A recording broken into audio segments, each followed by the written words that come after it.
राधे राधे। कैसे हैं आप सब। आज हम कामिका एकादशी की व्रत कथा का श्रवण करेंगे। श्री नारायण भगवान की जय। धार्मिक मान्यता है कि कामिका एकादशी का व्रत करने से व्यक्ति द्वारा अनजाने में किए हुए सारे पाप कट जाते हैं। साथ ही पृथ्वी दान और गोदान समतुल्य फल की प्राप्ति होती है। अतः साधक श्रद्धा भाव से कामिका एकादशी पर श्री नारायण हरि विष्णु और माँ लक्ष्मी की पूजा उपासना करते हैं। आज संध्या आरती के समय कामिका एकादशी व्रत कथा का पाठ अवश्य करें। एक समय की बात है, अर्जुन ने श्री कृष्ण भगवान से कहा, हे प्रभु, मैंने आषाढ़ माह के शुक्ल पक्ष की देवशयनी एकादशी का सविस्तार वर्णन सुना। अब आप मुझे श्रावण माह के कृष्ण पक्ष की एकादशी की कथा सुनाने की कृपा करें। इस एकादशी का क्या नाम है, इसकी क्या विधि है, इसमें किस देवता का पूजन होता है और इसका उपवास करने से मनुष्य को किस फल की प्राप्ति होती है। भगवान श्री कृष्ण ने कहा, हे शेष धनुर्धर, मैं श्रावण माह के पवित्र एकादशी की कथा सुनाता हूँ, ध्यान पूर्वक श्रवण करो। एक बार इस एकादशी की पावन कथा को भीष्म पितामह ने लोकहित के लिए नारद से कहा था। एक समय नारद जी ने कहा, हे पितामह, आज मेरी श्रावण के कृष्ण पक्षी एकादशी की कथा सुनने की इच्छा है, अतः आप इसी एकादशी की व्रत कथा विधान सहित सुनाइए।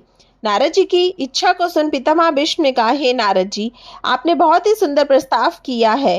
अब आप बहुत ध्यान पूर्वक इसे श्रवण कीजिए। श्रावण माह के कृष्ण पक्ष की एकादशी का नाम कामिका एकादशी है।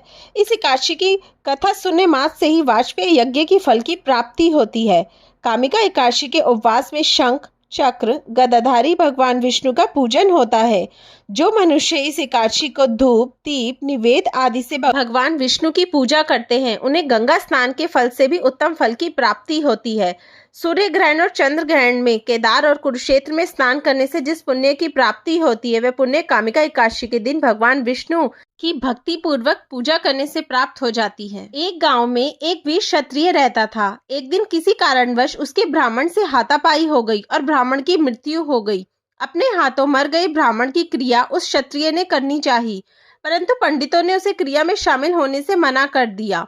ब्राह्मणों ने बताया कि तुम पर ब्रह्म हत्या का दोष है, पहले प्रायश्चित कर इस पाप से मुक्त हो, तब हम तुम्हारे घर का भोजन करेंगे। इस पर क्षत्रिय ने पूछा कि इस पाप से मुक्त होने के क्या उपाय है।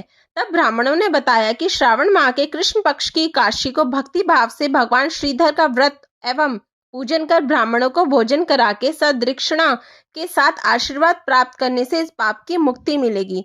पंडितों के बताए हुए तरीके पर व्रत कराने वाली रात में भगवान श्रीधर ने क्षत्रिय को दर्शन देके कहा कि तुम्हें ब्रह्म हत्या के पाप से मुक्ति मिल गई है। इस व्रत के करने से ब्रह्म हत्या आदि के सभी पाप नष्ट हो जाते हैं और इस लोक में सुख भोग कर प्राणी अंत में विष्णु लोक को जाते हैं। इस कामिका एकादशी के महात्म्य की श्रवण व पठन से मनुष्य स्वर्ग लोक को प्राप्त करते हैं।